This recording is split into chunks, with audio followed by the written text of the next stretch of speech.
Welcome to the $1 billion Movie Club. You get it? That's a reference to the movie. It's a reference to the movie. Is it? When she goes down the elevator and she's practicing what she's gonna say to the people, and the elevator opens and she goes, "Welcome to Jurassic World." Crazy. It's a terrible moment. Hello, welcome to the $1 billion Movie Club. I am Christian and with always is. With always, it is Pawan Mehta. Hey Pawan, what happens on this podcast? We talk about movies. They made some money. Made multiple commas worth. Sure, multiple. Some may say 3 commas worth of money. Yeah. That's how we measure money nowadays. Today we're talking about. Hold on, Pawan. Breaking news. Breaking news. Oh, all right. whoa.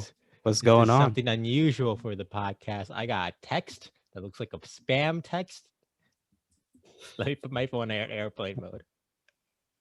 Because this was is that the breaking stuff. news? You got a text. This is important stuff. I understand that it is rare that you get a text, Miss Henson, but I wouldn't call that breaking news. To put this into context, it is the year 2021. Most movie theaters have been closed for a year. Not much news has been coming in the box office news. However, over the weekend, something major happened. So major that it really isn't that major, but in this realm it is. This is from Yahoo Finance. Gotta love that good old Yahoo. Sunday, March 14th, 2021. Oh, that's your birthday. Yeah. It's a birthday present for you. On your birthday, 44th greatest billion-dollar film of all time, Avatar reclaims title as highest grossing film. Blockbuster movie Avatar has retaken the highest grossing film of all time spot thanks to its re-release in China. Good. Crazy. It's great. Really random. I saw another headline that's like, deserved. I saw another headline that's like, oh, it's probably going to widen its gap. Which is like, yeah, because Endgame's not playing anywhere. That's how it works. That's how money works. Money talks, bro. It goes. Right. Oh, wow. Money talks just like velociraptors, it seems like. Yeah. So congratulations, Jimmy C, James Cameron, and the cast and crew of Avatar. Just a reminder that the world surprisingly is excited for Avatars 2 through 5. Yes, I am. I am world. Pawan, I know you think the world revolves around you, but that doesn't mean you're the world. So that was the breaking news for this week. Tune in next week. Will there be more breaking news? Probably not. Listen, we give you the straight dope here on a $1 billion Movie Club. We tell it like it is. All right. Mm-hmm.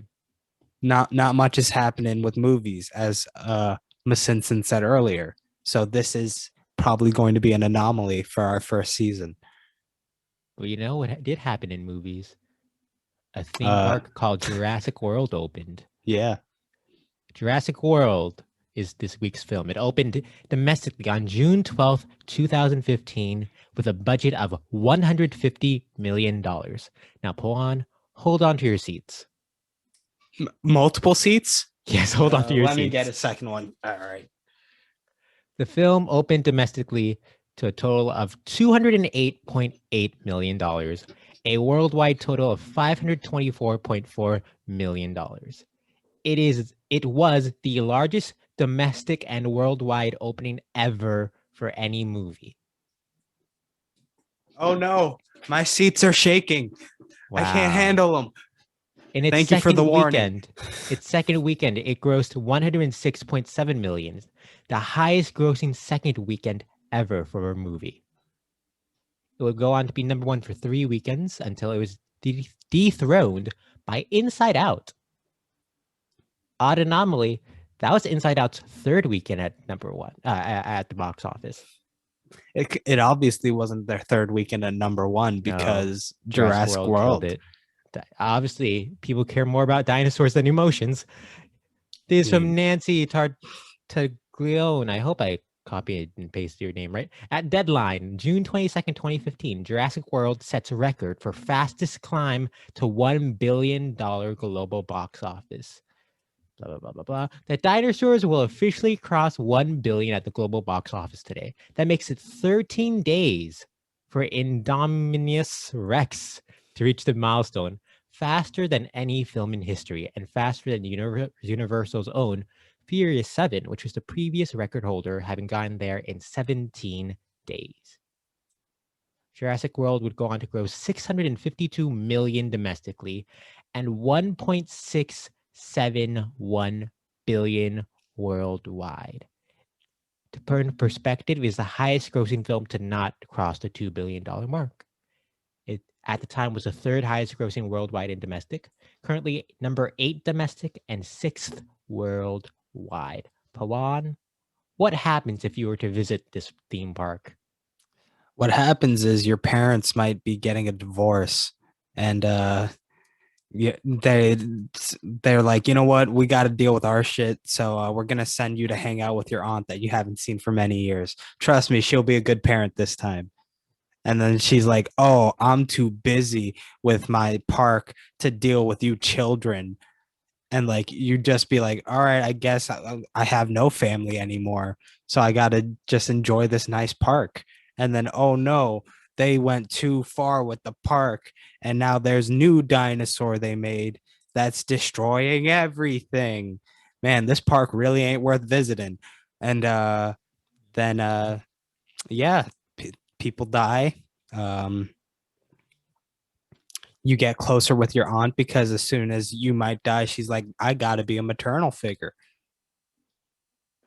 And then it's just like, yeah, maybe I want kids now. And that's what you learn by visiting Jurassic World. I think it's incredible that you described the entire movie. Not one mention of Chris Pratt, which we will get into later.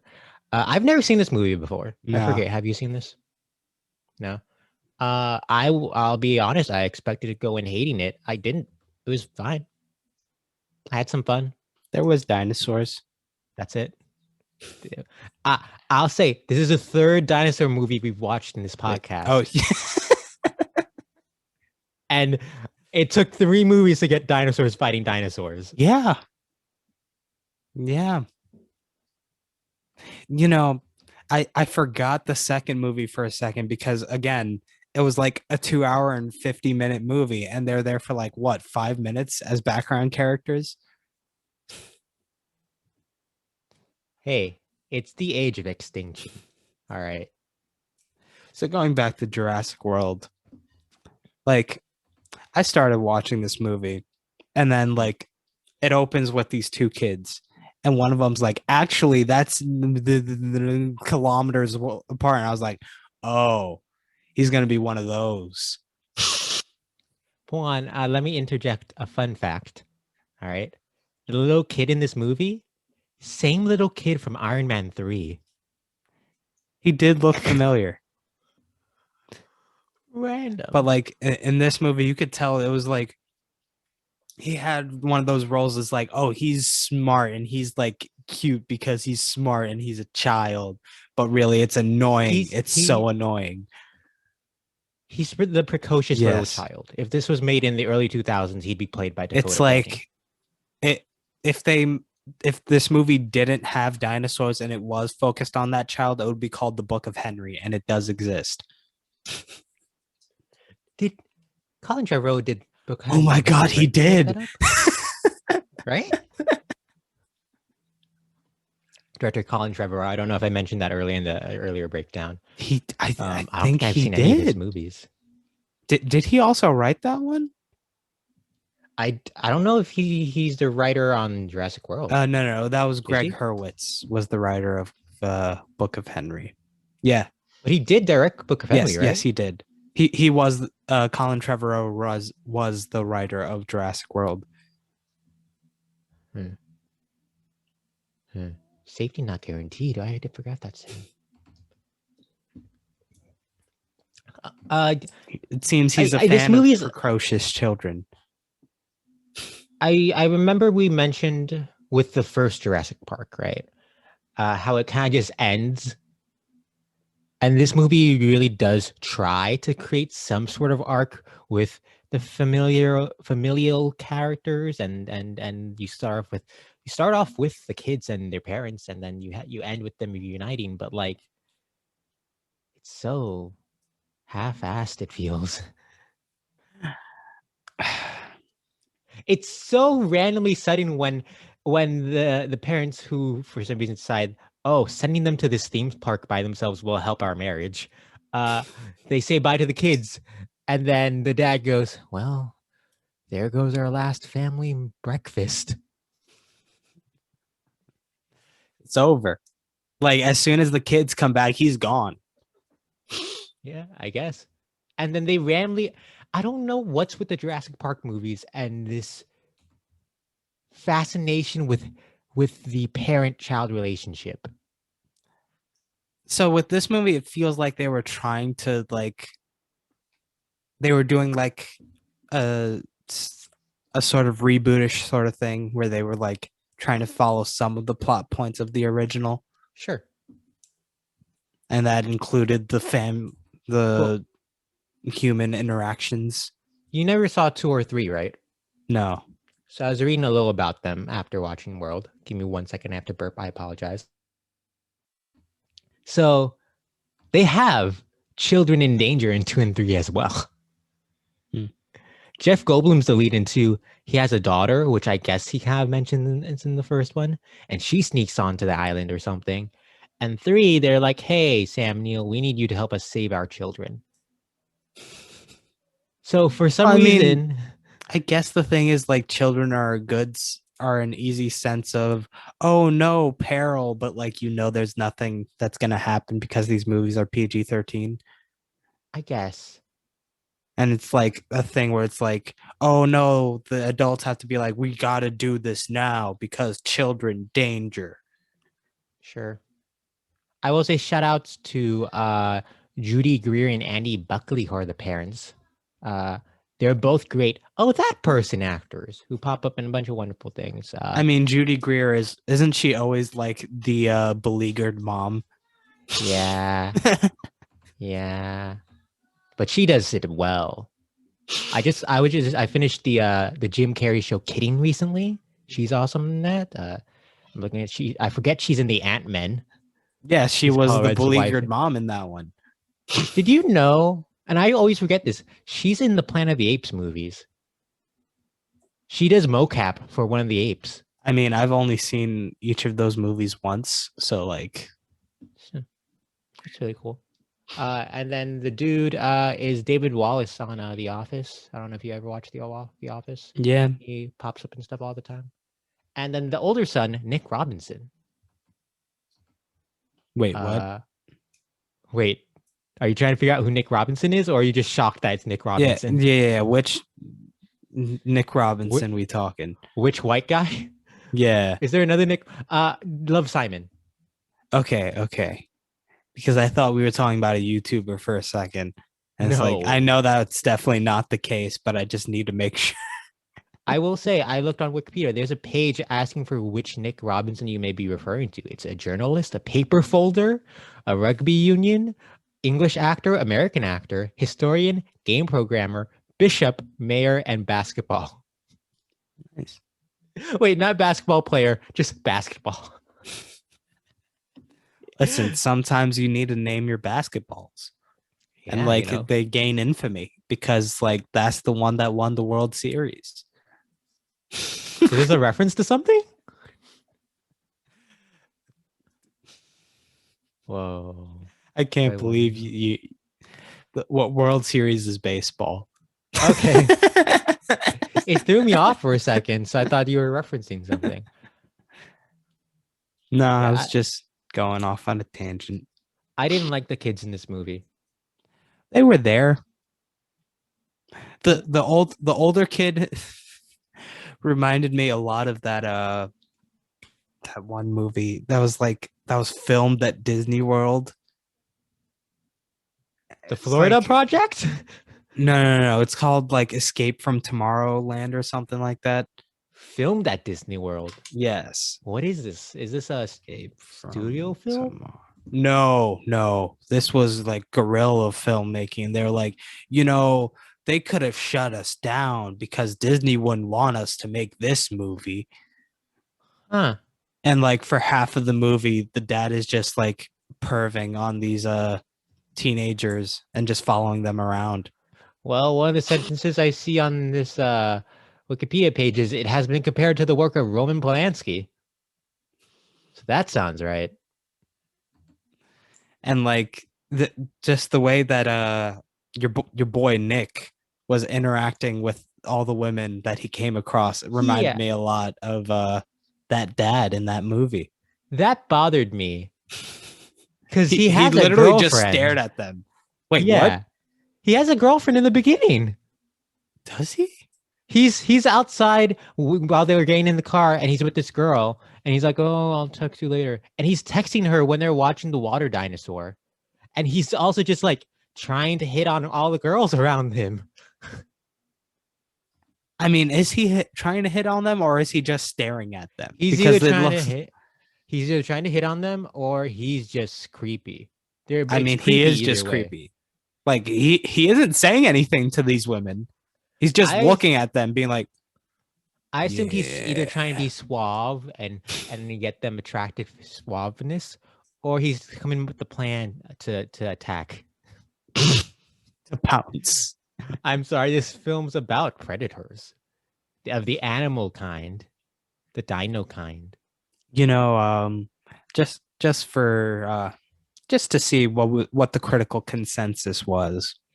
I hopped on Rotten Tomatoes. I don't know how I ended up on Rotten Tomatoes specifically, but like I looked on Rotten Tomatoes for this movie, and like one of the reviews was like, "We don't come to Jurassic World for up-to-date gender understanding. We come for dinosaur fights, and we get dinosaur fights." Well, on that note, I do want to bring up this thing on the Wikipedia page I saw under controversies. No, wait, was that no? Oh no, sorry, just under critical reception. One of my favorite moments of this movie has been maligned. Is that the word I'm looking for? I guess. Several news publications noted the violence of Zara's death scene, with some reviewers expressing concerns about sexism or misogyny in the film's handling of the franchise's first notable depiction of a woman being killed on screen. Which is an odd thing I was not prepared to read about. I mean, if anything, it kind of reminded me of that scene in Rampage. The Dwayne Johnson movie? Yeah. What's the scene in Rampage? I've never seen it. There's like one scene where like the villain's like, you know, villaining, and then like one of the big animals is just like, no. And then you just see it like from the mouth, it's just like falling. Well, that's my thing with this scene that is the reason why I think I enjoy this movie. Usually it doesn't work, but like it's so dumb. Yeah. And ridiculous that you're like, it is. A pterodactyl grabbed her and dropped her. And now another pterodactyl grabbed her, but now she's dropped in the water. And oh no, the water dinosaur is not there. The pterodactyls came under the water and attacked her. And then the giant dinosaur fish came and ate them. It's like a kid playing with action figures. It's like and then this happened, and then that happened, and then it went from there, and it just went. I feel like this movie is on the verge of Fast and Furious levels of wackiness and just pure belief in its wackiness. I don't think it's fully there, but it's almost there, and so I had fun with it. And I think maybe I could see the problem with that character if, like, she was a character. Yeah. She had, like, 3 lines. Listen, she failed those kids by not paying attention to them. She did. And, you know, when you fail kids, you have to die. Yeah. Unless you're blood related, then it's okay. Thankfully, if you think about it, we're all related to some kids somehow by blood. No, but like if you fail other people's kids, then that's no good. Thankfully, if you go far back enough, we're all related. No, some of us came from space, Masinson. Yeah, the space inside your mom's tummy, right? Yeah, we came out belly buttons. As someone who was born through a C-section, I assume they cut open the belly button. I don't know how that works. As I said, I was like, do I want to go with this joke? How does that work?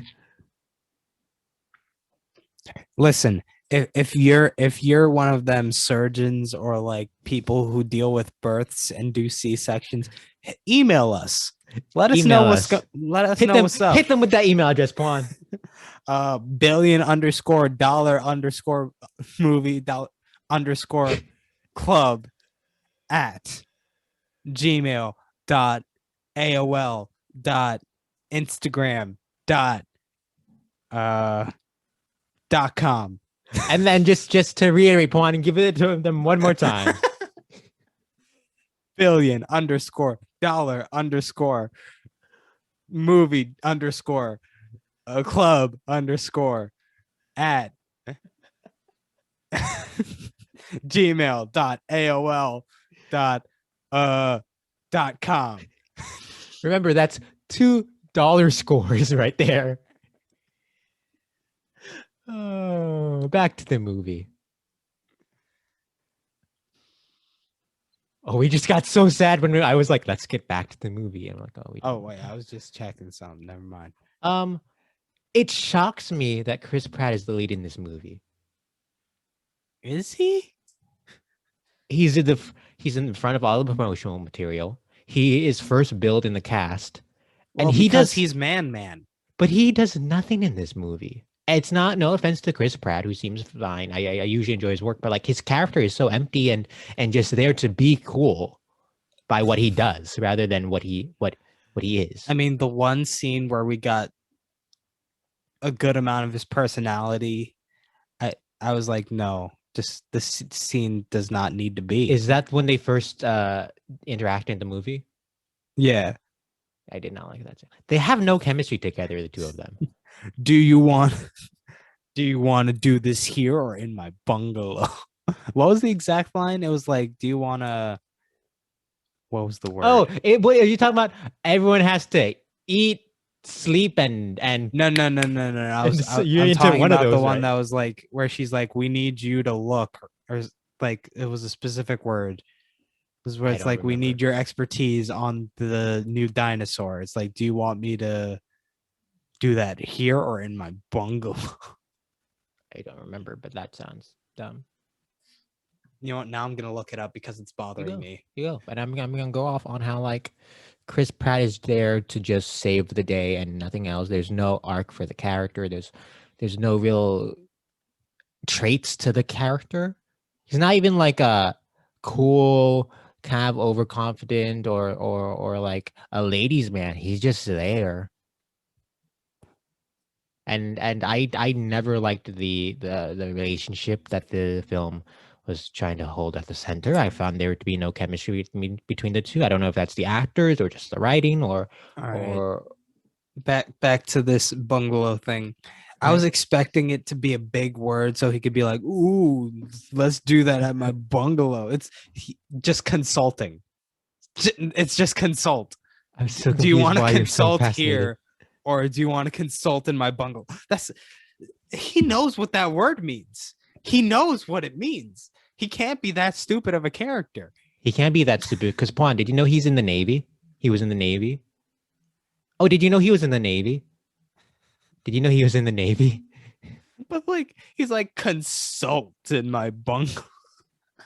I can't get over how stupid it is because it's just like the epitome of like frat guy humor. And it's just like, you're better than this. You were in the Navy. Why are they a couple? What do you mean? They had one date that didn't go well. Yeah. That's it. But the thing is, the way she was like, her maternal instincts kicked in and she's like, oh, I need to find mate. This man is here.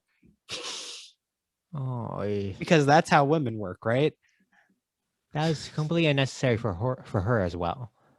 Like, she could just be doing this job, but no, her sister has to shame her. Yeah. Her sister's like, "Oh, you don't have kids. My marriage is ruined right now, but you don't have kids." You know, that's the other thing that got me so much is like that conversation on the phone where she was just like, "You're not hanging out with my children," and then she's just like, "Yeah, I'm busy at work," and it's like, and then Judy Greer's character is just like, "Yeah, you don't have kids yet," and she's like, "I'm not gonna have kids." She's like, "You don't have kids yet," and she's like, "I don't want kids," and then she's like, "You'll warm up to it. What about the conversation you're currently having makes you think that's gonna happen?" She's literally neglecting your children right now, and you're like, "You're gonna like kids."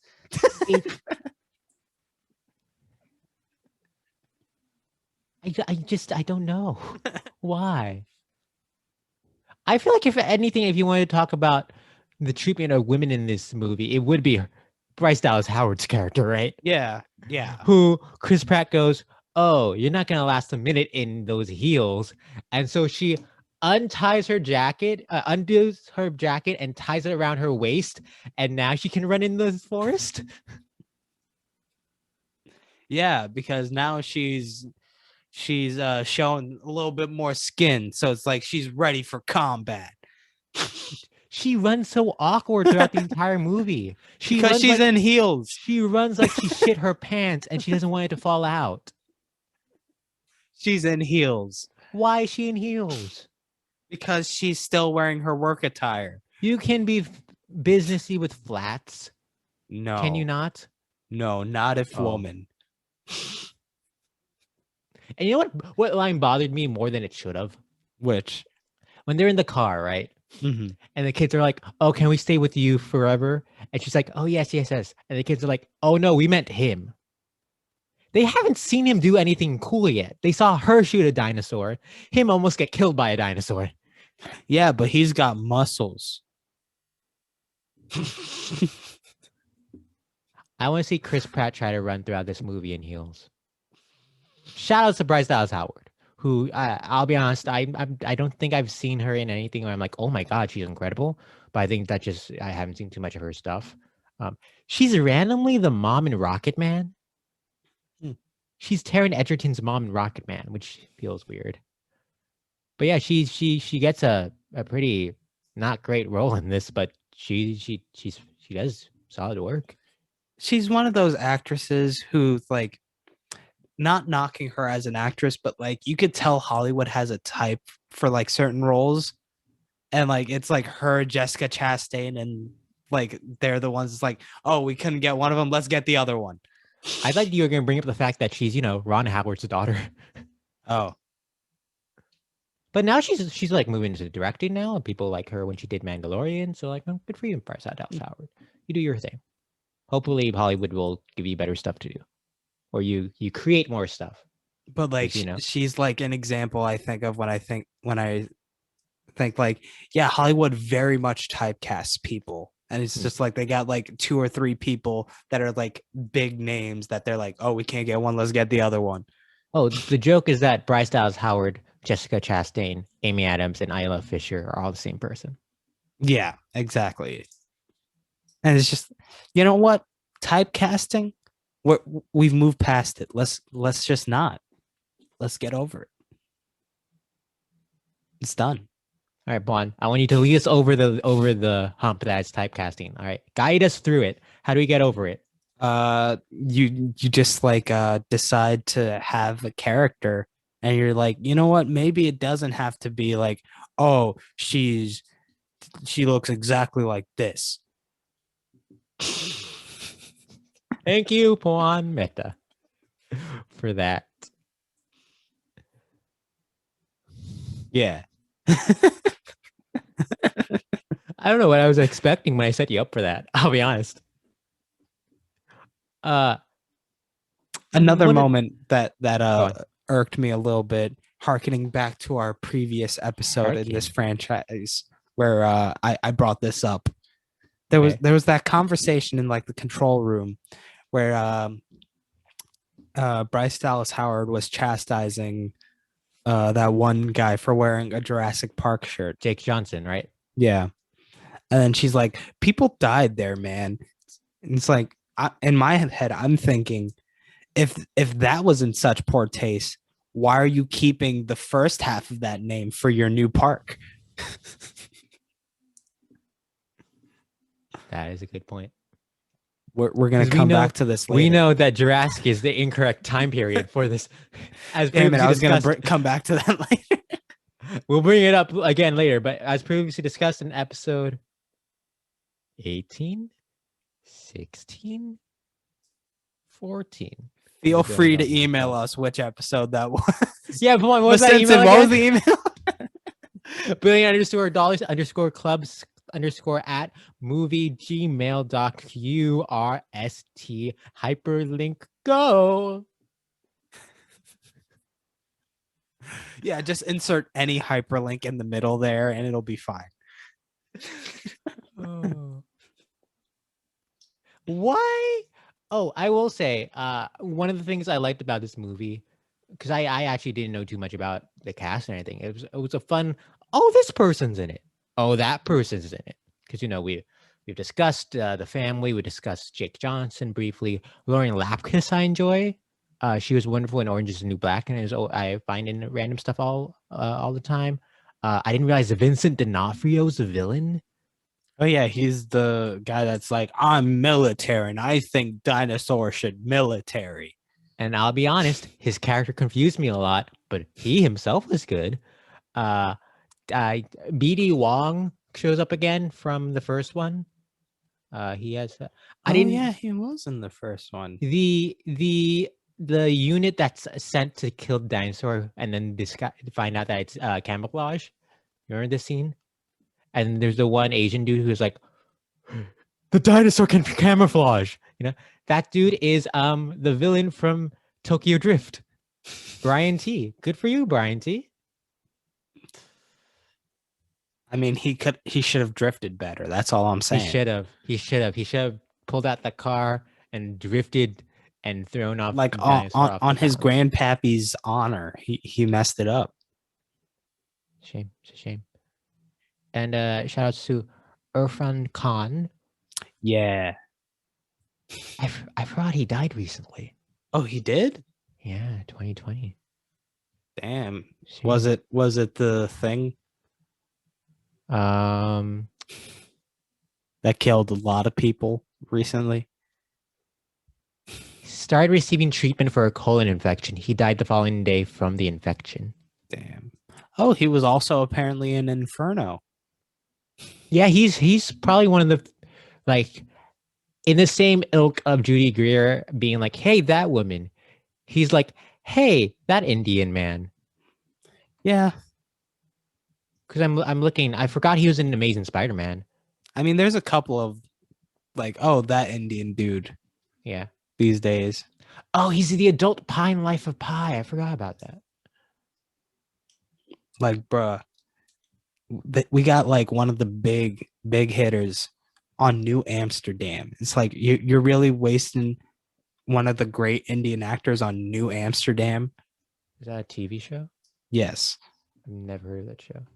It's a doctor show. Huh. Because of course it is. Yeah, of course there's an Indian on the doctor show. I'll be honest, I say of course. I don't know if ER ever had an Indian on it. Or Grey's Anatomy. Maybe they did. I don't know if they did. It's like, yo, you got Anupam Kher and you're making him be like, oh, this woman's attracted to me because she's formed an attachment. Yeah. This dude, he's the dad in The Big Sick, and I swear I see him everywhere now. Yeah. Like, I think The Big Sick was like his 1000th like role or something like that. He's put in a lot. Yeah, I was aware that he was big from in India when he did Big Sick, but then I'm like, oh, you're in Silver Linings Playbook? I forgot, and you're awesome in that movie. Huh. Yeah. He's great. Too bad he's not in this movie. I mean, Irfan Khan is fun. Oh, he's great. He's great. There was just the fact that he was like, I can drive the helicopter. There was a second when he's introduced, I'm like, wait, was he in the first or maybe was he in a sequel? They talk about him like he's an established figure, and it threw me off for a sec. But yeah, he's fun. He had a wild death scene. I'll say that. You know what? I like the planting and payoff with that, where like when he was initially driving the helicopter to showcase, like, yeah, I'm working on my pilot's license. They were like, birds, and like he almost fucked up because of birds. And then it's like dinosaur birds. That's where he went too far. You know, them pterodactyls. Also, the one thing that actually annoyed me a little bit about the pterodactyl design, why did it look like they had T-Rex heads? Did they? Some of them look like they had T-Rex heads. It's like, were you that lazy? Or like, come on, like make them look like their own dinosaurs. I will say they made up a bunch of dinosaurs in this movie. Did they? I found it, it felt like a lot. I found that sometimes the effects didn't look that great because there were so many dinosaurs on screen. Eventually it was like, okay, you're good now. But like, especially early on, I found, and this film, in comparison to the first one, lacks the tangibility that I feel like the first one had.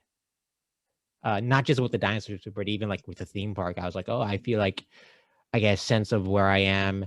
I understand the trail a little bit, and I get a sense of the fauna and scenery. And I the first time the theme hits in this movie, I think, is when the kids get to. Did you just say that you get a sense of the trail, and then you said fauna? Yeah, it's not the fauna. Isn't that like? What does fauna's the animals, I think. I always thought fauna was like the region and the plants and stuff. The plant life. Flora is the plant life. Well, you learn something new every day. See, I tried to use an SAT word and I failed. No. This isn't a failing situation. This is a learning opportunity. Wow. That you had, and some viewers might have had, or some listeners might have had. Thank you, Pawan. I'm gonna take this.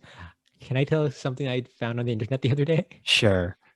I was on Reddit and they posted this thing of I forgot what subreddit it's supposed to be.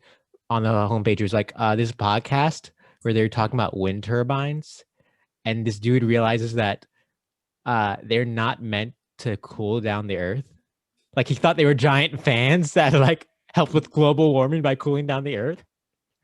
Honestly, like in an indirect way, he's not wrong. And then with the other guy who's doing the podcast, the other guy is like, "Oh, what do you think they just put them up there and put them on 3, and then they turn around, they oscillate." And then it was a really pure moment when they just laughed at him for a while, and then he looked it up on his phone and was like, "You know what? I learned something today." Yeah, and that's just what happened with us with fauna. How did we get here?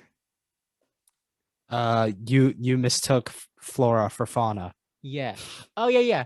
There's the first time the main theme hits in this movie is when the kids get to the theme park, and it's this flying shot that goes, and it's like, whoa, how large the theme park is, but like it meant nothing to me. Yeah, because like every time they had that sort of like wide shot that's showing the theme park, it's literally only the area where it's like the main square where the hotels or like the restaurants were. Yeah. It wasn't the actual park. No. And it was like one block. It's like we know it's on an island. So like that's not that impressive. One block. You know what bothered me about the park? What? How often I saw Starbucks. There was Starbucks? Yeah, on the block, one of the stores. And you know what was next to that? What? A Pandora. Who's buying I remember jewelry? That. I remember. Who's buying jewelry whilst staring at dinosaurs? They could get dinosaur jewelry. Boom. That's the only place to get it. You're right. You're right. Do you want a necklace that looks like a brachiosaurus, where it's like it goes all the way down your chest? Damn, you're right. Only at Jurassic World. Whoa, I could totally hear Jimmy Fallon saying that.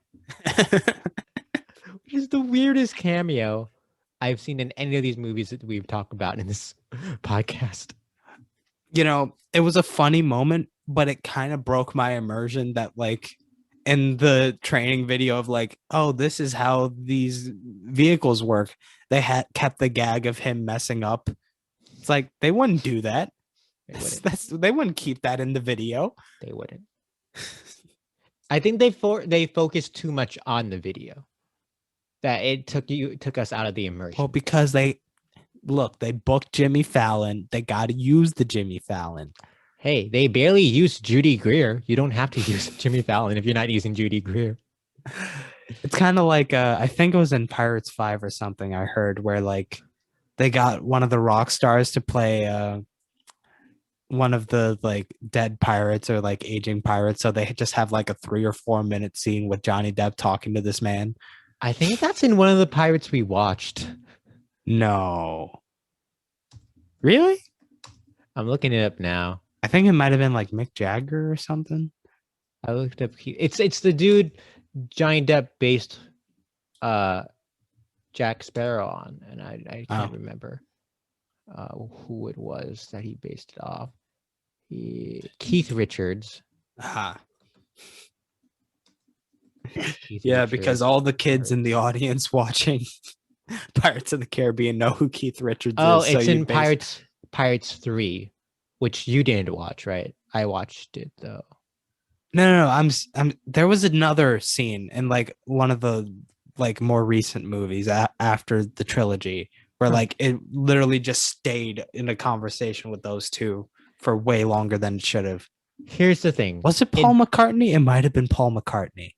Fuck, you might be right. Because I would say maybe it was in Pirates 4 and we literally just forgot.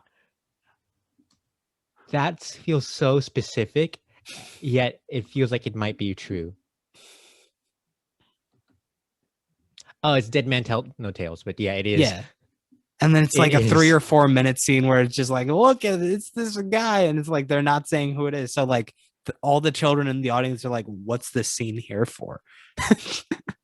Wait, I need to share with you this poster that revealed Paul McCartney. For those of you listening, check out the video podcast where I share this picture with Pawan. Pawan, are you ready to see Paul McCartney and Pirates of the Caribbean Dead Man Tell No Tales? He just looks like Jack. Yeah. So like, oh my God, so many he plays a pirate named Jack. So many people must have been confused watching that scene. It's like, why is this here? Why is this here? Well, you know, they only got Keira Knightley for like 2 minutes of that movie. They needed another Brit, I guess. Like the other thing is that was like one. I guess they were like, we can't have a movie shorter than 2 hours, guys. It just can't be done. Is it not? I thought that one is. But it's close to 2 hours, if not at 2 hours. Pirates 5. I forgot Javier Bardem's in this. 2 hours and 9 minutes, so maybe it's 2 hours without the credits. So like they had to like stretch it out. It's like, we can't have a Pirates movie be less than 2 hours, guys. I like that episode of the podcast has turned to us just talking about other movies. I mean, well, okay, what's there? There's a dinosaur in the water, but it's like, which I would call upon like, oh, historical accuracy. Dinosaurs were only land creatures. The ones that were in water and that were in the air were not actual dinosaurs. Those were other animals that existed during that time. But you know what? They were like, oh, we spliced multiple animals' DNA, so this isn't an original dinosaur. We made an underwater dinosaur. It's like, oh, okay, I guess. Still kind of cool. Like, I'll be honest, so much stuff in this movie, I'm like, okay, I know this is dumb, but it's really cool. I mean, I remember the trailers focusing so much on that dinosaur that it cool feels dinosaur. underutilized in relation to how much it was in the trailer. Well, how are you going to have a water animal on land all the time, Pawan? Think about it. Moving tank. You should have saved that. Should have saved that for later. I'll bring it up later. They're just wheels on the tank, but like little tiny wheels, like casters, just like tiny. But yeah, I think one of the dumbest things in this movie is also its greatest asset. It is the fact that they've invented this dinosaur, added DNA from other animals, and they're like, we're not telling you what animals are in this dinosaur. So that they could pull whatever they want out of their ass in a moment's notice. I don't know if it's lazy, but it's incredible because they're like, now it can camouflage. Sure. We're going to come back to this later. We can go to it now. I don't have No. I got an idea for this later. Because the only thing I have with the DNA is like, it has velociraptor DNA. When I'm like, oh, why? Again, that also felt like another aspect of this movie that was like so hyped up. And it was just like, wow, they really just brought we're like, yeah, it's gonna happen, to be like, wait, nope. Wait, they kept mentioning that had velociraptor DNA? No, the velociraptor and like the bike with them riding together. That is the poster. My thing is like, did they really think 4 tiny dinosaurs will kill one superpowered dinosaur by itself? Listen, those are scrappy little fuckers, all right? Yes, but this dinosaur part, what was it? Stingray, part red-eye tree frog, part buffalo, maybe even? Who knows? It never made sense, especially when Vincent D'Onofrio was like, all right, let's use this velociraptors to fight the big dino. Well, I'm like, okay, you're a man. If they had all 4 of them in that fight at once, it would have been over. Did they not? Oh, no, there's the one that's blown up before, right? And then he comes back later. After the other 3 are dead. That's not the one that's blown up. No. Okay, so when they start that fight, there's 3 of them. Yeah. All 3 of those are incapacitated. And then later in the scene, when the T-Rex comes, there's a 4th one that shows up with the T-Rex. No, I think one of the 3 is knocked out and then comes back up. Because the 4th one was hit with a bazooka. Listen, he shrugged it off. Or she shrugged it off. My mistake. She shrugged it off. All right. I was so ready for when D'Onofrio is like, right before he's killed, he's like, all right, hold on, stay there, boy. We're on the same team. I was so ready for Chris Pratt to be like, she's a she. Then sick him. Oh. Girl power. Is he obsessed with these dinosaurs, Chris Pratt? That's his only character trait. He's like, he's into dinosaurs and he's in the Navy. This reminded me of something I wanted to pull up before this thing. So talk about other stuff while I pull this stuff up. So fun fact, I don't have blinds for my windows, so I have to tape posters to cover the windows so there's no light shining on me, no extra light. And every week I do it for the show, and slowly my posters have started ripping. You know what? I couldn't find the specific reading or like specific information on it. All right. But one thing that I'm tired of seeing in movies and that I call bullshit on every single time it's there is this whole alpha and omega thing. Are you talking about the animated wolf movie Alpha and Omega? What? No, I'm talking about this idea that like, oh, you know, these animals hunt in packs, and there's the alpha who's like, I'm in charge, and then there's the omegas that follow along. I see. That's been proven false scientifically. Even the scientist who initially wrote the book about that was like, no, I messed up because I was I didn't account for this aspect of the animals I was looking at. Pawan, do you think this is a scientifically accurate film? No. Let me pull up on Wikipedia under the section controversies, subheading scientific accuracy. A Twitter post attributed to Trevorrow stated there would be no feathered dinosaurs in the film. The first Jurassic Park film was lauded by paleontologists for depicting dinosaurs accurately and in keeping with the science of the time, but later discoveries have refuted the view of dinosaurs as invariably scaly creatures. Jurassic World was criticized for purposely ignoring new discoveries and knowledge. In response to these criticisms, Trevorrow said that Jurassic World was not meant as a documentary film. Documentary film. It's very inaccurate. It's a sci-fi movie. I mean, obviously, it shouldn't matter to your overall enjoyment of the movie. I found the movie okay, but like, it's a little.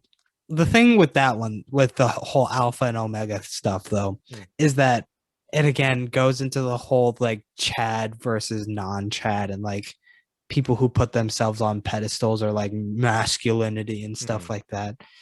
I'm not about that. That's been proven false. Okay. I see. I will get say, it. Get a new scientific idea to like base your Chadness, quote unquote, off of. I will say, Pawan, BD Wong tells Irfan Khan that, hey, these aren't scientifically accurate dinosaurs. Yeah, but I don't think the velociraptors because you needed that line in this movie. Yeah, but like I don't think the velociraptors were in that grouping. Were they not genetically modified as well? No, those were just normal velociraptors that they made again, because like those weren't park features. Those were just animals they were training. I see. Oh, they weren't part of the park? Nah. Then why were they there? Because they're like, this is the place that has the dinosaurs, and like we want to see dinosaur behavior. Huh.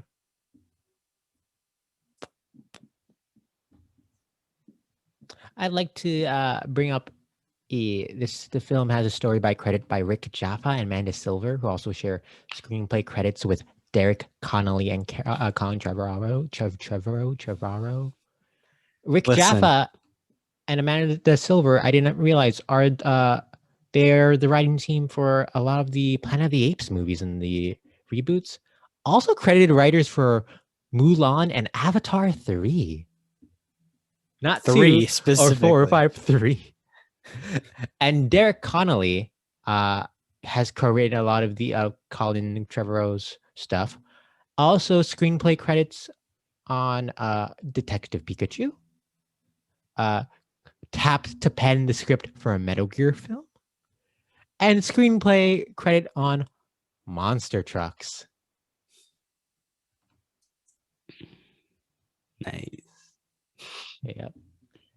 And then shout outs to Michael Giacchino, who did the music on this movie. I feel like we talked about him on the podcast recently. He also did Ultron, I think. But yeah, I enjoyed the music in this.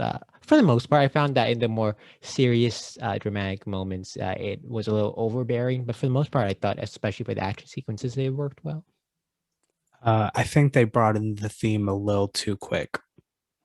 Yeah, I didn't like when the theme hit in this one. Like, you don't get... In this one, you don't really get that sense of wonder you got in the first one. No. Well... So I was thinking about how, like, I feel like the first one is a good job of teasing the dinosaurs, but never doing too much. Like, you get the first one with the, is it the Broncosauruses, the long necks? Yeah. Where it's like this incredible thing, but then it keeps teasing the T-Rex. And then when it finally shows, it's like, this is the scariest fucking thing ever. And I feel like... in a sense, this movie also teases the T-Rex. Sure, but there's also the Indominus Rex, which is the more of a focus, and I felt like we got a little too much of it before the actual... There was no reveal glory shot of the Indominus Rex. Nah. I thought when they first see it in the cage, it was a perfect moment to be like, here's the pan to reveal the entire dinosaur in its whole long-armedness. But I was waiting for that. This is just let you freeze in fear of this creature, and I was never getting that. I'm so disappointed. They didn't have a moment like in that American Godzilla movie that came out a couple years ago with Matthew Broderick. No, the one that came out after that one. I have not seen either. Where it's like they kept showing like large scale disaster scenes, but like not showing the entirety of Godzilla. Or like if they are, it's like for only a few seconds in like the distance. Wasn't one of the things people remember of that movie is that like he doesn't show up till the end of the movie? You don't see him as like a main focus for the majority of the movie. I see. But he is definitely involved with most of that movie. I forgot that Godzilla versus King Kong was coming out this month. Yeah. And I'm like, do I want to go back and watch those movies? I kind of do. I won't, but I kind of do want to. So I got the second one on Blu-ray because I really like those fight scenes, but I have yet to watch it. There's not two Godzillas, right? It's a Godzilla and then Kong versus Godzilla, right? There's a second Godzilla. There's King of Monsters. Second Godzilla. Oh my god, I forgot about that. Yeah. And that one shows you a lot of Godzilla, and like it brings in all the other big ones. Mothra's in that too, right? And all the other ones? I forgot. Holy crap, I completely forgot that movie existed. I remember I always saw that trailer in theaters like, oh, this looks cool. Maybe I'll watch it. And then I didn't. It was fun to see it in theaters. And I got the Blu-ray of it, but I still haven't watched that Blu-ray because the main plot of that irks me so much. Thankfully, we don't have to go into that movie. Yeah. So what else to say about this movie? I completely forgot that there was a T-Rex. Like they had one. Yeah, because I feel like I forgot about that scene when I think it's Bryce Dallas Howard who's like, "Oh, this is here." It's very briefly teased early on. They do. Yeah, they do bring it up later as if we should know what's in that gate. Yeah, and then I was reading that like it's supposed to be the same T-Rex from the first Jurassic Park, which is like, what? Why? I don't know how dinosaurs work, but that doesn't sound right at all. But like, why does that matter? I mean, the fact that like we couldn't tell, it doesn't make any difference. Continuity. Like sometimes just let a thing be a new thing. But come on, that's not how movies work anymore. Did Chris Pratt have an accent early on in this movie? Did he? I felt like there's a bit of like a southern thing maybe going on with him, but then it was gone by the end. So maybe I was just making that up. Maybe I just don't know what Chris Pratt's voice is like. I mean, it felt like early in the movie he was really putting on the machismo, which like died down a little bit when he was like, actually being the man doing the acts. Does he ever kill a dinosaur? Because remember, it's a good question. Bryce Dallas Howard kills the one that's about to attack him. That's a good question. Attacking him. I don't think he kills. I don't have an answer for you for that. And he's our hero because he's the man. That really is the only reason, right? That he's the man, and that's why he's the main character. Yeah. That Bryce. Hold on. This is a message to I don't know. Is Colin Trevorrow doing the third Jurassic World? Who's doing the third Jurassic? There's a third Jurassic World. They're doing. It's like Jurassic World Dominion. I didn't mean to mute myself. Remember, Pawan, the second Jurassic World Fallen Kingdom. We're going to be talking about that in a couple weeks. Of course, they're making a third one. Of course, they're making a third one. Yeah. Hey, Colin. Christian Simpson here. I think my co-host Pawan Mehta will sign in on this. You don't need Chris Pratt for the third one, and this isn't. I personally don't have anything wrong with Chris Pratt. I know the internet might.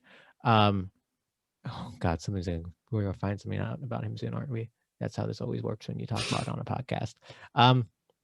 Chris Pratt, he has the Marvel money. He has the Lego money. He doesn't need the Jurassic money, assumedly. Bryce Dallas Howard seems capable enough to headline this franchise by herself. Think about it. Just think about it. I mean, wasn't he one of the... Didn't he write a script for like episode 9 that got leaked? Oh, he was the original director of episode 9. Then Last Jedi came out, and they got scared. And then what was it? Book of Eli he had released that no one liked? Maybe, I don't know. He had a smaller movie come out that got panned. That along with everyone just hating. Wait, Book of Eli is older. Book of Henry. Sorry, Book of Henry. Oh, yeah. So yeah, Book of Henry came out. Maybe. And, Wait, when did that? So yeah, that came out 2017. Yeah, he was gonna do episode 9, but then they replaced him with JJ. And I think he still has a story by credit, but it's as we all know, it's completely different from what it seemed like it was originally going to be. Can't wait till we talk about that movie and how you can't actually, well, I guess you can by looking it up, but like an important plot point of that movie was in Fortnite. Well, it's not a plot point. It's a thing that just happens. And they tell you what happens through exposition. I mean, in a sense, from my understanding, that's what the movie is. That those are its plot points. It's what it's. We'll get to that. We'll get to it. As I'm aware, there's a short film that's part of the Jurassic Park franchise called Battle at Big Rock and follows the events of Jurassic World: Fallen Kingdom. It stars Andre Holland and Natalie Martinez. Oh, I thought Natalie Martinez went else, but I'm sure she's cool. Andre Holland, one of the dudes from Moonlight. He played Kevin in Moonlight. Also from The Nick. Oh, he's very important character in The Nick. I like The Nick. Oh, I forgot that came out. Yeah. Cool. So dinosaurs, they fight. That was nice. It was nice to see the velociraptors just jumping on top of him and just going, ooh, ooh, ooh. Yeah. That was, I'll say, really dumb, really cool. And the camera comes in and closes up to them, to the fight, and then pulls out. And then there's this cool moment where the fake family of Bryce Dallas Howard's 2 kids and Chris Pratt are like running through a store, and it's like this one shot of following them, and then as they reach the door, it pulls out, and it's this one shot of them fighting, and then the Indominus falls near the water, and out of nowhere the giant water one comes into action. It's like, oh, I like the flow of the action sequences. Could the movie as a whole use the trim? I think so. Oh, totally. Yeah, it could have been shorter. You know, I brought up earlier how we talked about the first one kind of just ends and that something's missing. I didn't like the resolution at the end of this movie because, like, how? I'll be honest. As soon as like the people were starting to panic in the like on that one block that they keep cutting back to with all the pterodactyls. Yeah. I was starting to look at the time left, and I was like, I'm bored and I'm tired. This movie's long. It is a long movie. And the thing is, it's not that long considering some of the movies we have seen. It just feels longer than it warrants. It's so much of it is empty though.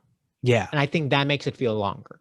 Yeah. As dumb as these are, like, I think Fast and the Furious is a perfect example of something that's so dumb, but you kind of care about it.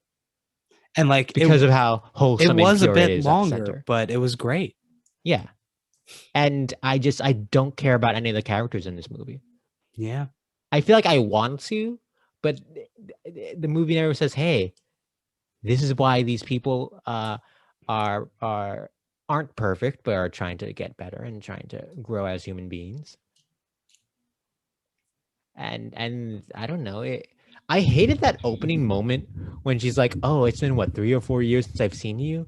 And the dude's like, it's been 7 years. And I'm like, wait, how old is the little kid? I don't think she saw the little kid. Like, even if he's 10, right? He has no memories of this aunt. And so why did he run and hug her? Because, listen, his family's going through a divorce. This is at least one member of the family that's going to stay there. And are we to assume the family's no longer divorcing? Like, what was that ending?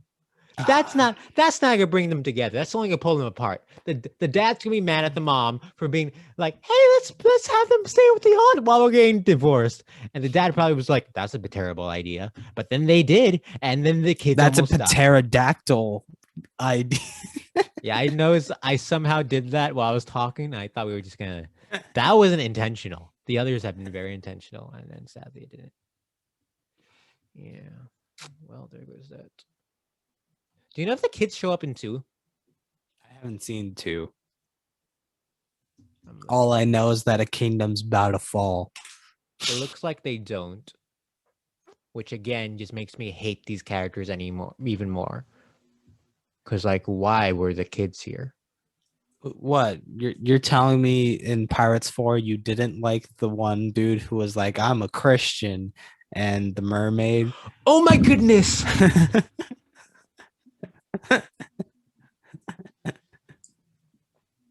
Why did you remind me that that's a plot point? That's one of the dumbest things I've seen in a movie. You didn't like the Christian? Oh my goodness. As you could see, the toll of these movies are starting to take hold. I didn't realize Colin Trevorrow didn't direct the second one. I mean, there was a quick turnaround. Yeah, I think he was also expecting to do a Star Wars at the same time, you know. But Disney. Wait, there's a TV show? Like a Netflix animated show, I think. Huh. Oh, my leg fell asleep. J.A. Bayona was the director of the movie we're going to talk about at some point. He has some credits. He has The Impossible. He has A Monster Calls. Both supposed to be great. Never got a chance to watch, but he's got Jurassic World: Fallen Kingdom.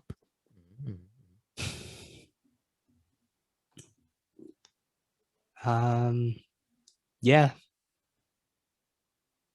I'll be honest. I thought we'd get into a conversation about like B.D. Wong and Vincent D'Onofrio's characters, but I mean, they're there, and like so they reminded me a lot of that plot point from the first movie. Again, harkening back, where it's just like it's setting up something that's going to be explored later, but like it doesn't amount to anything here.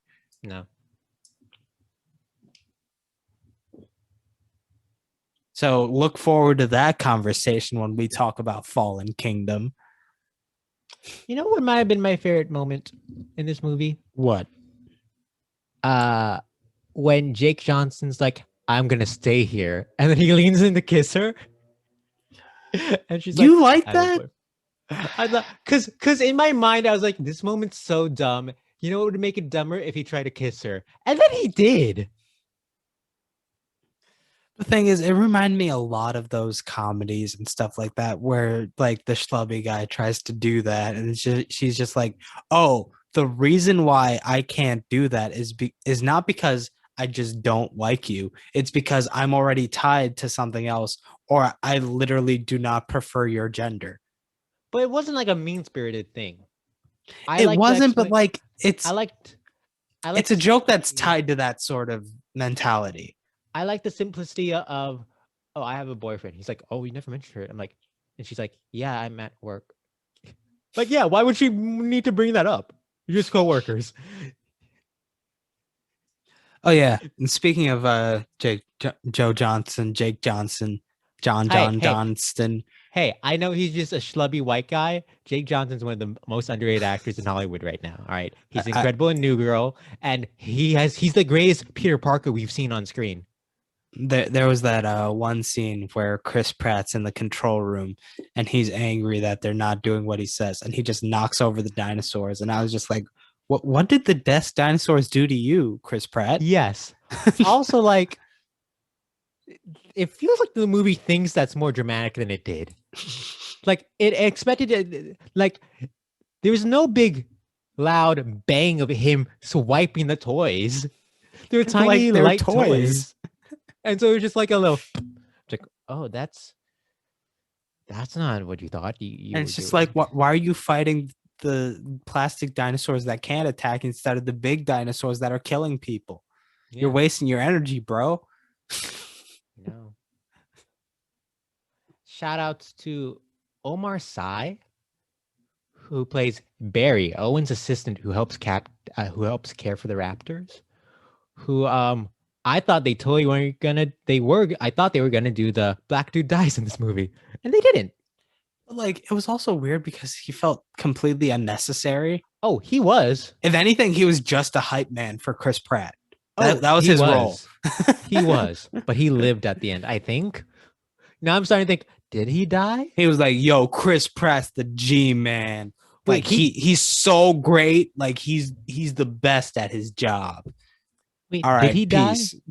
I'm trying to remember. I don't think he did. He didn't, I think he escaped. Okay. I was unaware he's in The Untouchables. You familiar with this? That movie sounds familiar. 2011 French buddy drama.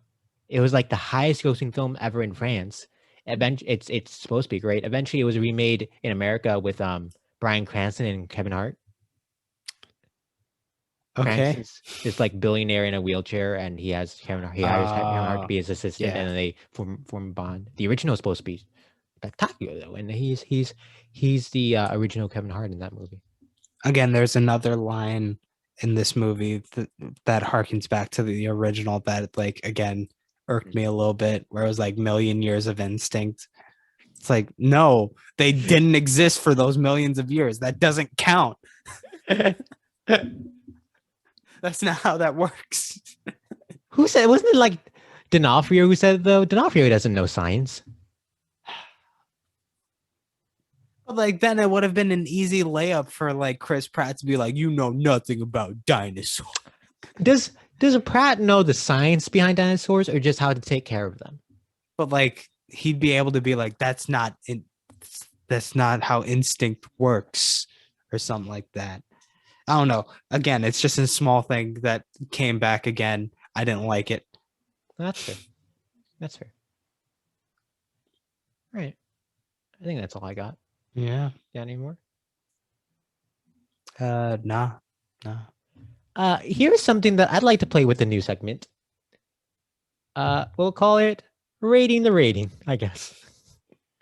This film is rated PG-13 for intense sequences of science fiction, violence, and peril. Do you think it matches that description? Yeah. I like how vague it is. Intense sequences of science fiction, violence, and peril. I mean, the one MPAA rating that I'll never get over is for the extended edition of The Hobbit 3, where it's rated R for some violence. Wait, no. The Battle of the Five Armies? Yeah. Rated some R. What? Like, nothing else, just some violence. I gotta look this up. LA Times. What could possibly be in The Hobbit extended edition that warranted an R rating? There's no answer. Why? But like, literally, the description is just some violence. Like, it's so nonchalant for like the highest rating you could give a movie outside of, not being able to show in theaters. And I can't find an explanation other than some violence. Exactly. What?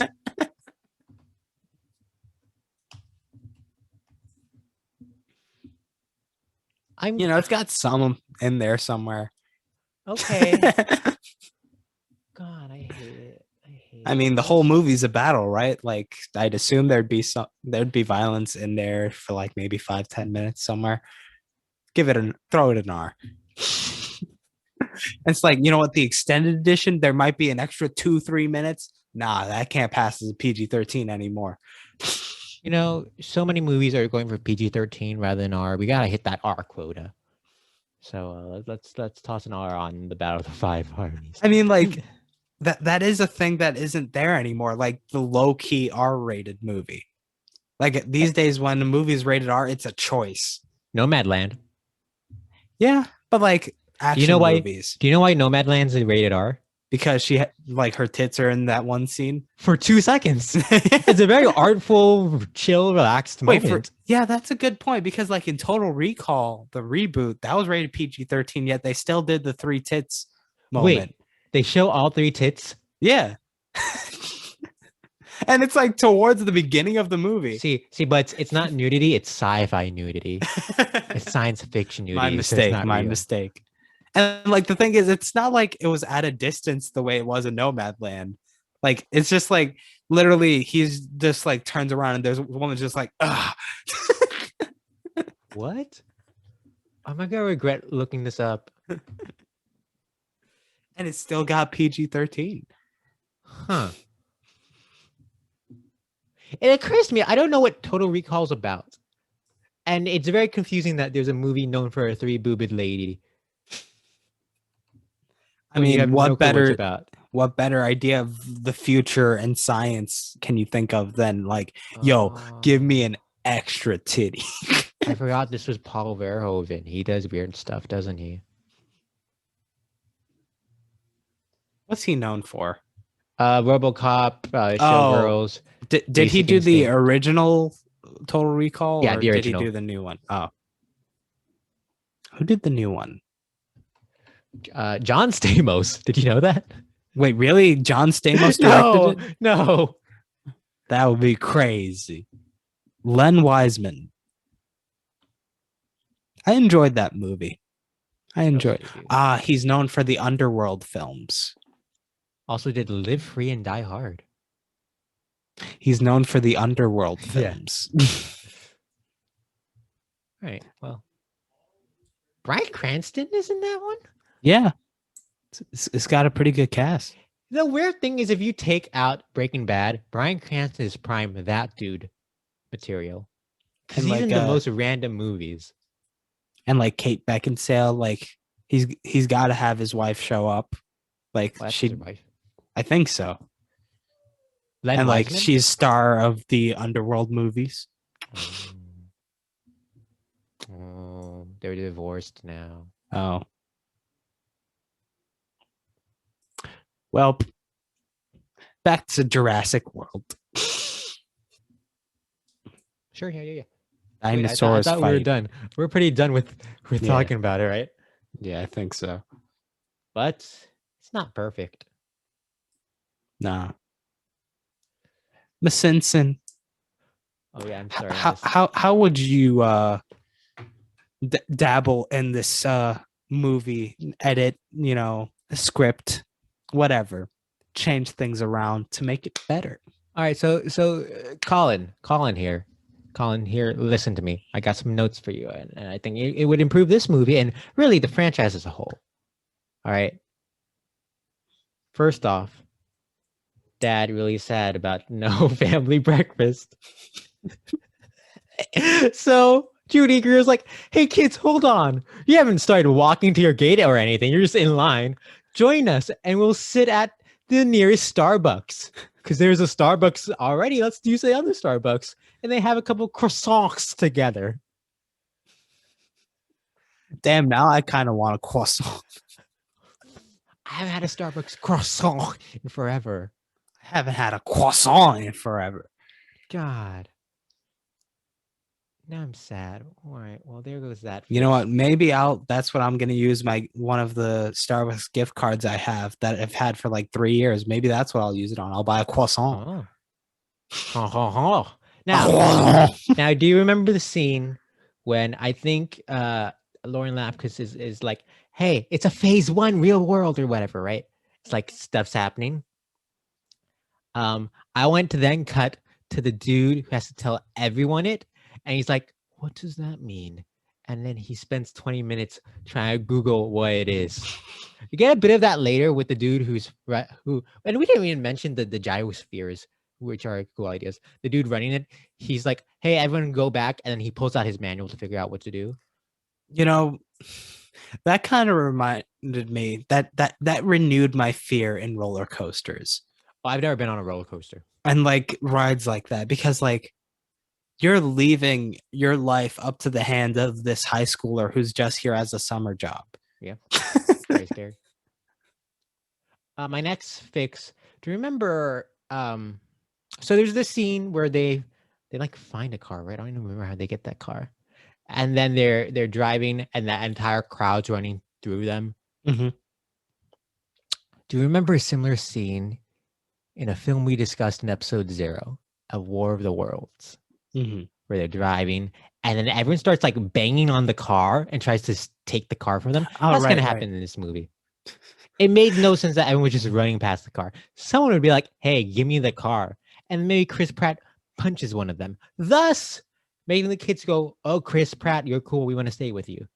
There we go. I tied that logic so that made sense now. All right. Chris Pratt that gave me an idea for that very same scene. And my final inspiration. None of the human characters are interesting in this movie, right? Who is the most interesting character in this film? The velociraptors. No. Is it not the captive trying to break out of its cage? Trying to shake off its captors? Yes, the Indominus Rex is the main character of this movie, if you think about it. And the most sympathetic character in this entry in the Jurassic franchise.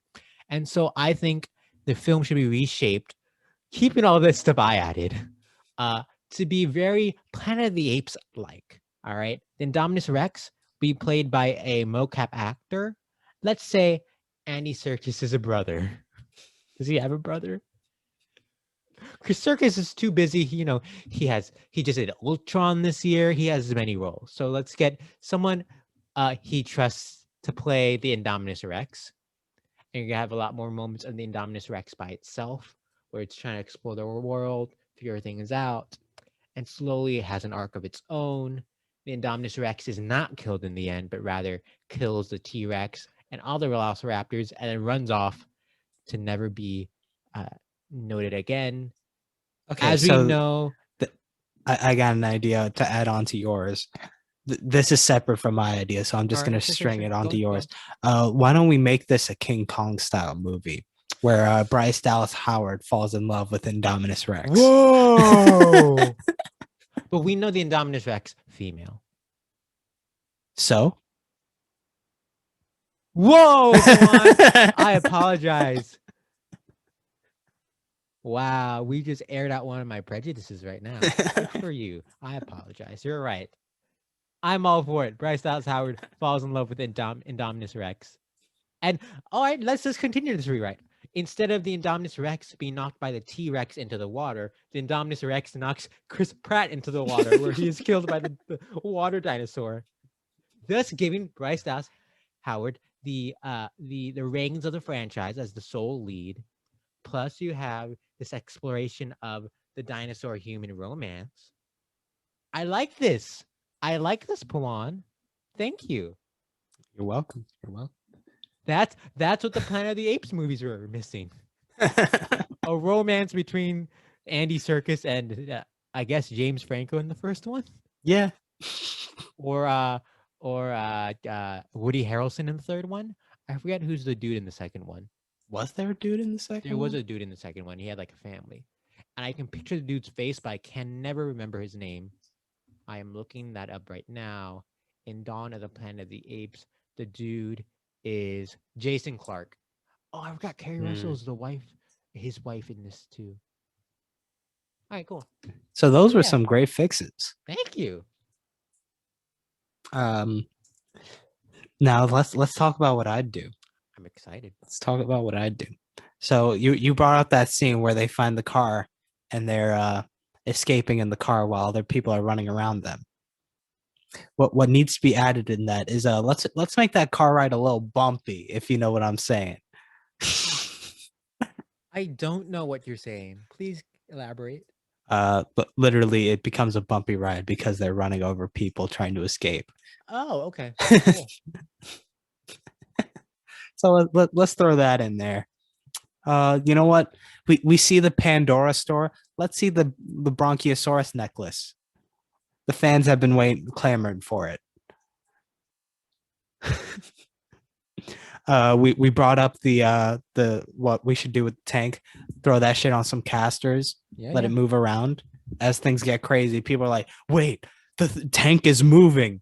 And then the dinosaur's just like pushing it like up against it. So like it just keeps. Oh, that's kind of sad. The dinosaur keeps like banging its head up against the tank to push it forward. Well, not too hard because like it knows the correct amount. It's not in pain. It's not in pain. It's okay, that's good. That's good. It's mobile. I see. And now it's more a part of the fight than just like a last resort. Instead of just munching up people, it also rolls over humans. on the small little wheels there. So much running over humans in your movie. Yeah, it's crazy. Are you sure it might not turn to rated R for some violence? Listen, maybe this movie needs some violence. Go on. And my biggest fix. Oh wait, before we get to that, again, change it to Triassic World.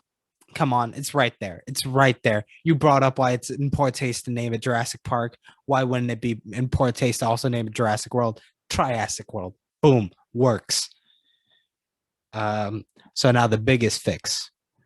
Towards the end of the fight with the Indominus Rex, the T-Rex and the Velociraptor are just biting into it. And what's happening? It's ripping apart. Oh no. Out comes a bunch of different animals that made up the DNA of the Indominus Rex, and they all flee into different corners. And then like and Chris Pratt's like, we need to get all of them back before they reform on their own. And that's the sequel tease. And then would you mind if I add on to this? Go ahead. And then Chris Pratt goes, I know who to call. Pulls out a phone. Go boop, boop, boop, boop, boop as he calls. Hey, you're the guy, right? Because I need the guy. I need the guy, Newt. And it's Eddie Redmayne from the Fantastic Beasts films. Exactly. Yeah, that's where I was going with that.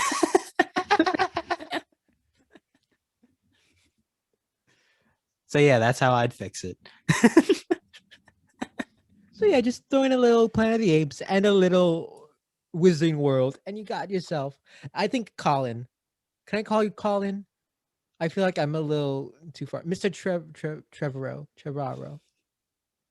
And this is when you quote the movie, like, why are you calling me Mr. Trevorrow? You just call me Owen or Colin, you know? And you're like, Mr. Trevorrow, you follow what we think, and eventually Jurassic World will take Avatar's place as the highest grossing film of all time. Whoa. Not Jurassic World.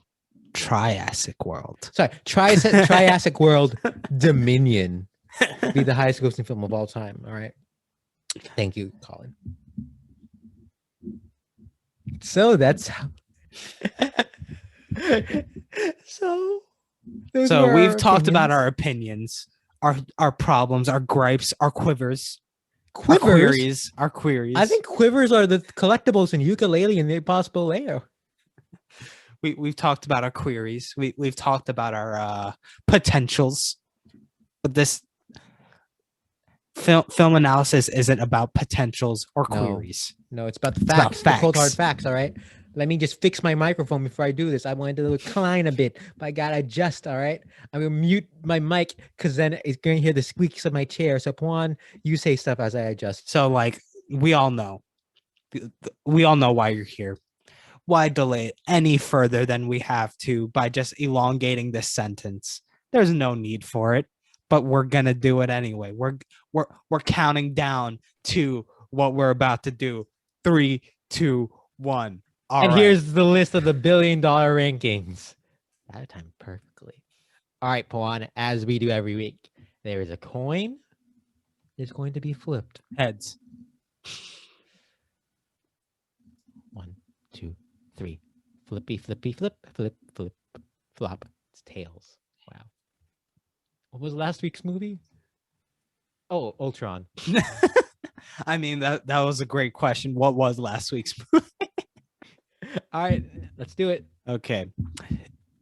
Ms. Simpson. Yes. This is not about your estimation of the film. This is about cold hard facts. Is Jurassic World better or worse than Avengers: Age of Ultron? Better.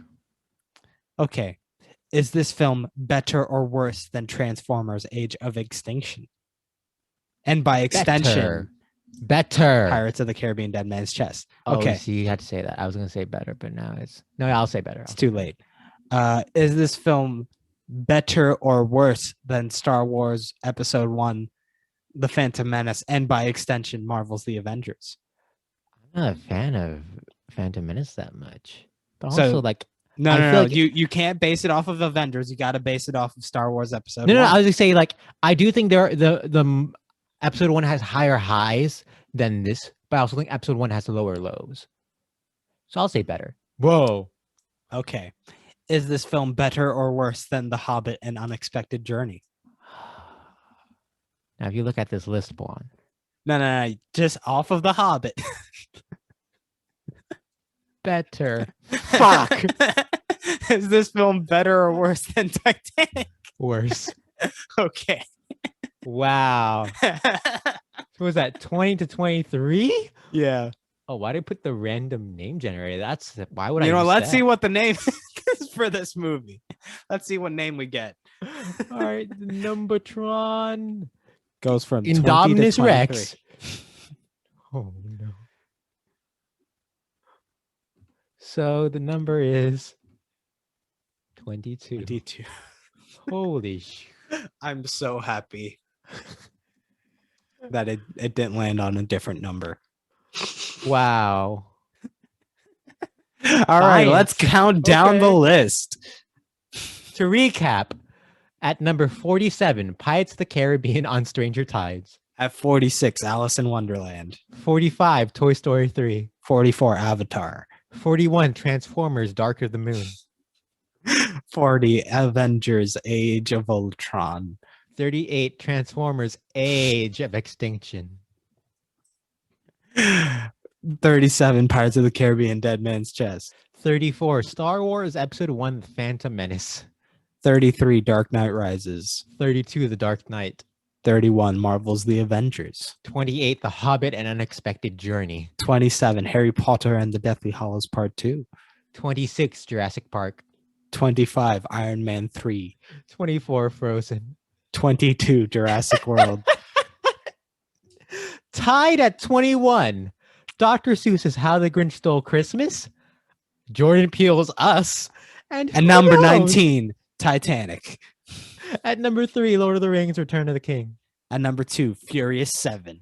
And at number 1, Skyfall. What a list. What list. Cold hard facts we have wrought. I'm like Vincent D'Onofrio in this movie. I don't know the science. I expect dinosaurs to be millions of years old, but wow, I was wrong. The thing is, new is usually better, it seems, especially with this list. Typically not always. But number one is Skyfall.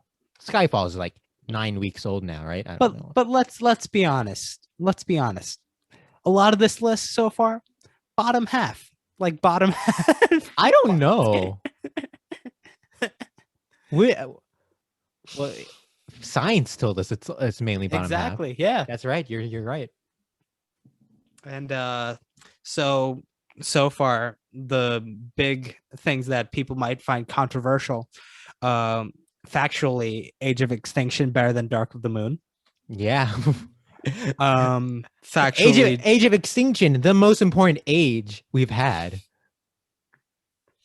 Is it also better than Age of Ultron? Yeah. All right, there we go. And another one, Jurassic World better than Jurassic Park. Factually, those are the cold hard facts. We have no say on the matter. No, we neither don't. do you. I mean, you could tell us how you feel about it, but like that doesn't change anything. You can tell us at the email, Pawan. What's the email again? Billion underscore movie underscore dollar move underscore clubs underscore $1 billion movie club at aol.timwarner.yahoo.gmail.spaceforce.ghosttruckers.com.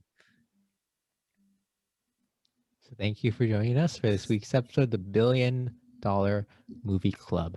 Join us next week when we discuss Minions, I believe. Let me double check. I think we're talking about Minions next week. We're talking about Minions. Minion Friday, baby, is coming up.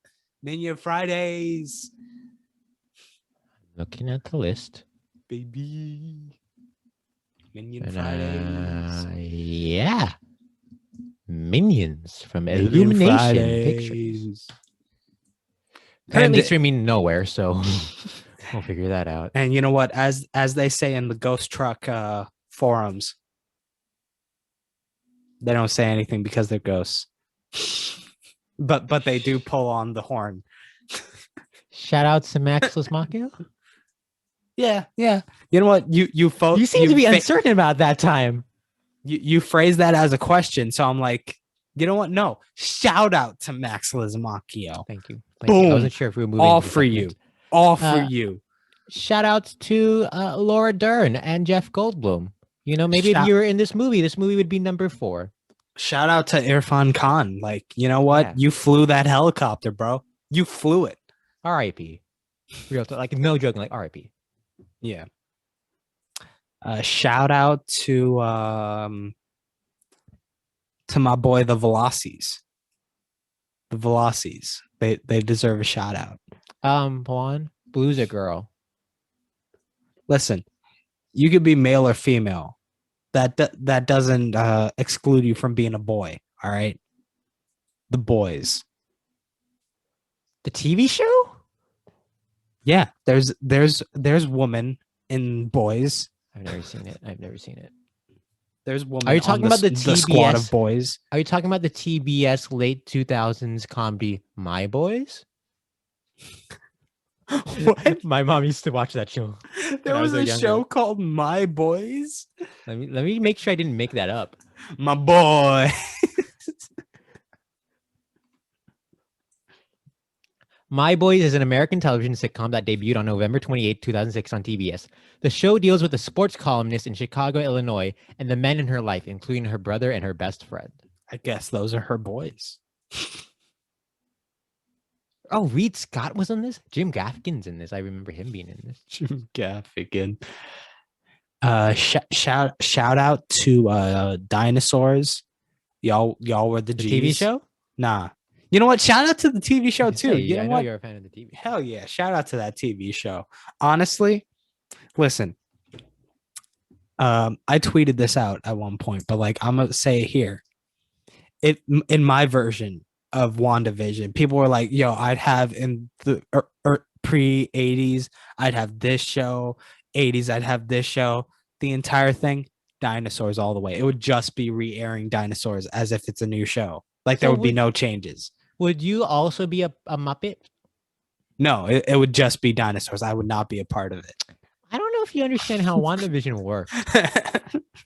WandaVision is just not, what's your favorite show?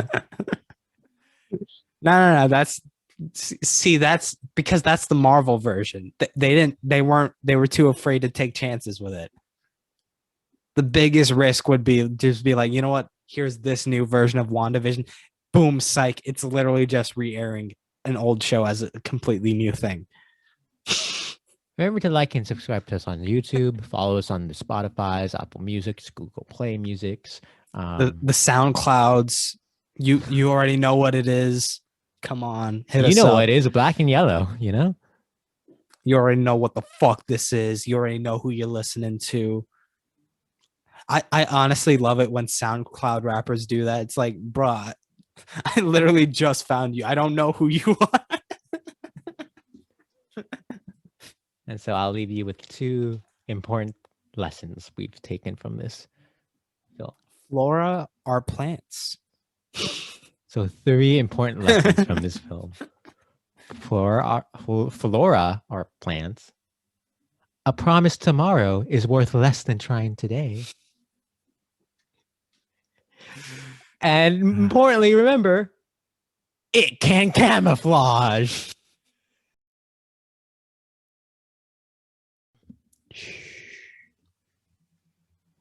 Well, that was a mess.